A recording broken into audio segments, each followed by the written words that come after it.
Welcome to the dynamic content editor that helps you to quickly and easily add rich content to your content items.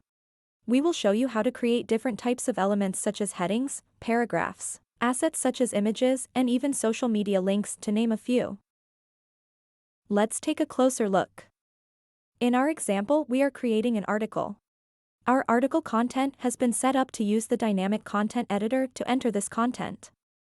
Firstly, let's add an element.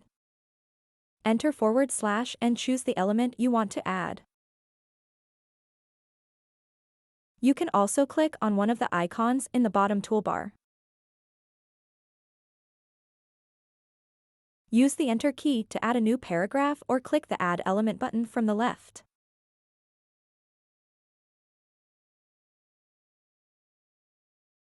Press Shift-Enter to insert a break. You can change the heading, for example, to a different text element from the icon on the left. You can also move elements from here. Delete elements from here too. Now that you know how to edit elements, let's look at which ones are available. Depending on how the dynamic content editor is set up, we can add a paragraph, some headings, a list, a table, and even insert some code. Let's look at some of the elements in more detail. The paragraph element contains many formatting options. You can use bold text, italic, and underline amongst others.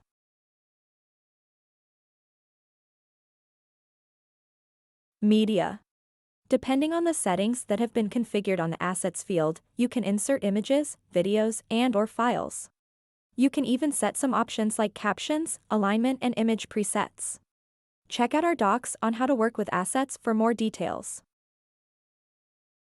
Social embeds are available for posts from Twitter, Facebook, Instagram, as well as Spotify playlists, YouTube, SoundCloud, Vimeo, and TikTok. Insert the URL of the social post to display it here directly.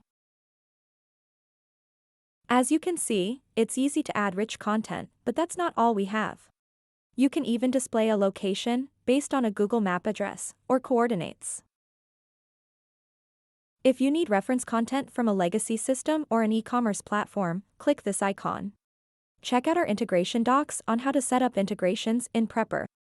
Last but not least, you can add a component as an element. This is also useful to add empty elements to your dynamic content field. This way you can trigger the front end to insert static front-end components, such as banners, marketing widgets, or forms. For more details, check out our docs about adding rich content. Thanks for watching.